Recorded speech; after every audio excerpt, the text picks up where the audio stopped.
Bon, alors continuons. En fait, alors nous allons parler maintenant du cadre de la biomécanique. En fait, comme j'ai précisé à plusieurs reprises, voilà, c'est que la biomécanique s'intéresse plutôt donc à comportement, en fait, comme j'ai dit, comportement mécanique du corps humain principalement, même d'une partie du corps humain, en l'occurrence les dents, par exemple, les os et tout ça. En fait, vraiment, ça s'intéresse à tout ce qui bouge, en fait, tout ce qui est subi des efforts au niveau des corps humains.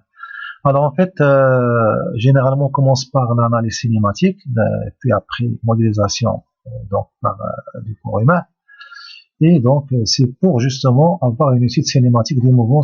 Bon, par exemple pour le sport principalement parce que c'est d'ailleurs le créneau qui a investi d'ailleurs beaucoup sur les recherches en biomécanique en plus.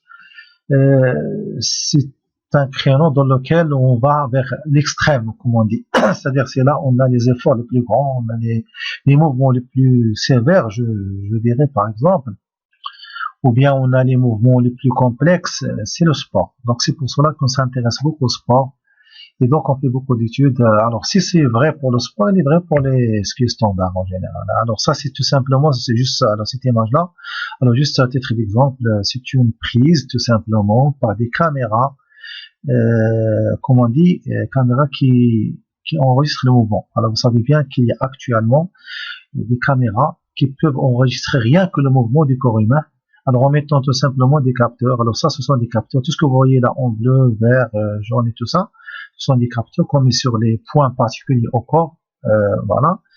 Et donc la personne, elle fait des mouvements. Et donc la caméra, elle enregistre juste des mouvements, disons, de ces points-là. En fait, on voit pas le corps lui-même, on voit pas, mais on voit tout simplement le mouvement. Et comme ça, on enregistre justement le mouvement du corps. Alors ça, c'est une modélisation simple.